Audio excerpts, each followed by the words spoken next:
So ఒకసారి ఈ question observe చేయండి. ఇది రీసెంట్గా సిడిఎస్ ఎగ్జామ్లో వచ్చినటువంటి క్వశ్చన్ అండి. మనకి సమ్ ఆఫ్ ఆల్ డివిజర్స్ ఆఫ్ 256 అంటున్నాడు. అంటే డివిజర్స్ అంటే నథింగ్ బట్ ఫ్యాక్టర్స్.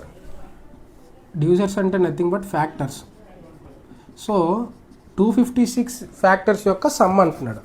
ఇది మనకి చిన్న ఐడెంటిటీ ఉంటుందండి. ఐడెంటిటీ మనం గుర్తుపెట్టుకుంటే ఇలాంటి క్వశ్చన్స్ మనకి నెక్స్ట్ ఎగ్జామ్స్లో రావడానికి ఎన్టీపీసీ గ్రాడ్యుయేట్ లెవెల్లో కానీ ఆర్ఆర్బీ జేఈ లెవెల్లో కానీ రావడానికి అవకాశం ఉంటుంది. ఎందుకంటే ఇది సిడిఎస్ 2025లో ఎగ్జామ్లో ఇచ్చినటువంటి క్వశ్చన్ కనుక.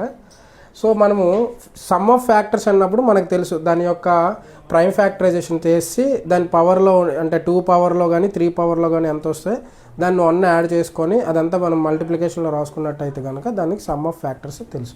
సో ఆ ప్రాసెస్ అంతా లేకుండా చిన్న ఒక ఐడెంటిటీతో మనము ఇలాంటి ప్రాబ్లమ్స్ని సాల్వ్ చేయొచ్చు, స్పీడ్గా సాల్వ్ చేయొచ్చు. అయితే అలాంటి ఐడెంటిటీస్ మనం గుర్తుపెట్టుకోవాలండి. సో ఒకసారి చూద్దాం.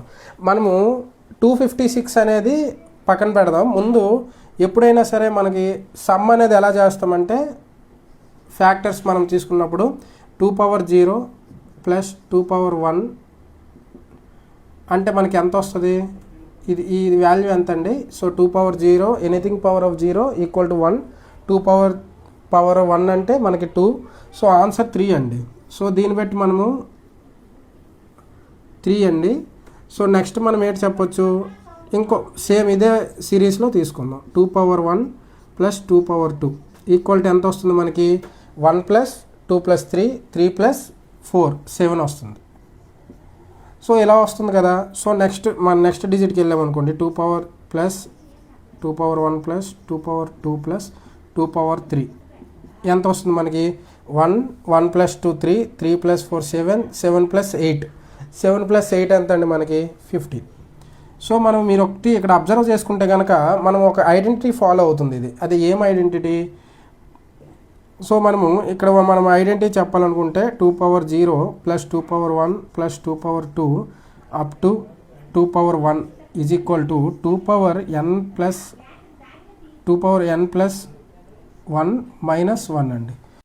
సో మనము ఇక్కడ అబ్జర్వ్ చేసుకుంటే ఈ సిరీస్ ఫాలో అవుతుందండి. ఈ ఐడెంటిటీ మనకి ఫాలో అవుతుంది. 2 power n plus 1 minus 1 identity మనకి ఫాలో అవుతుంది. మీరు ఇక్కడ అబ్జర్వ్ చేసుకుంటే రెండు ఉన్నాయి. 2 power square minus 1 equal to ఎంత అండి? 3. 2 పవర్ 4 మైనస్ 1 3. ఇక్కడ మీరు అబ్జర్వ్ చేసుకుంటే 3 ఉన్నాయి. సో 2 క్యూబ్ మైనస్ 1 2 క్యూబ్ అంటే 8 మైనస్ 1 అంటే 7. సో ఈ ఐడెంటిటీ అనేది మనకు ఫాలో అవుతుంది. సో 256 అంటే ఎంతండి? 2 పవర్ ఎంతలో వస్తుంది? ఇది 2 పవర్ 8లో వస్తుంది. అంటే 2 power 0 plus 2 power 1 plus 2 power 2 up to so on 2 power 8 వరకు అనమాట. 2 పవర్ 8 వరకు. సో దీని సొల్యూషన్ మనకి ఎలాగొస్తుంది? 2 power 8 plus 1 minus 1. So 2 power 9 minus 1 అండి. 2 పవర్ 9 మైనస్ 1 అంటే 2 పవర్ 9 వాల్యూ ఎంత? 512 512 అనేది 2 పవర్ 9 వాల్యూ మైనస్ 1 అంటే 2 పవర్ 511 అనేది దీని ఆన్సర్ అవుతుంది. So solution.